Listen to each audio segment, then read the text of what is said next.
პეპტიდები ბოტოქსის ალტერნატივა, რომლებსაც საოცარი ეფექტი აქვთ, არა?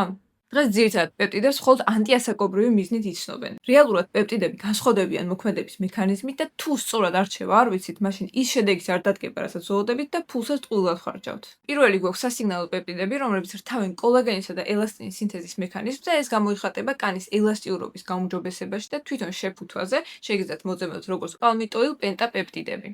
მეორე კლასი არის ნეიროპეპტიდები, რომელიც ყოველთვის საყვარელი ბოტოქსის ეფექტის მქონე პეპტიდებია. ისინი მოქმედებენ უშუალოდ ნაოჭებზე, მიმიკურ ნაოჭებზე და შეფუთვაზე შეგიძლიათ ნახოთ ხოლმე როგორც აცეტილჰექსალპეპტიდ 8. შემდეგი არის ინჰიბიტორი პეპტიდები, რომლებიც ანელებენ კოლაგენის და ელასტინის დაშლის მექანიზმს, მაგალითად ტრიპეპტიდ 1. და გვაქვს სპეციალური პეპტიდების კლასი, რომელთაც აქვს თავისი კონკრეტული დანიშნულება, შეიძლება ზოგი აღიავებდეს კანს, ზოგი შეიძლება აკონტროლებდეს სებუმის გამოყოფას და ასე შემდეგ. პეპტიდების გამოყენებით რეალური შედეგი მოდის 4 კვირიდან და არა მეორე დღესვე, ან თუნდაც 1 კვირის შემდეგ. იმის რომ თქვენთვის იყოს პეპტიდები ეფექტური, უნდა იცოდეთ კონკრეტულად რისთვის გინდათ მათი გამოყენება და შესაბამისად აირჩიოთ სწორად. თუ მოგწონს მსგავსი ტიპის განხილვები კოსმეტიკის ქიმიკოსისგან და ბიოლოგისგან, მაშინ გამოიწერეთ ჩემი არხი.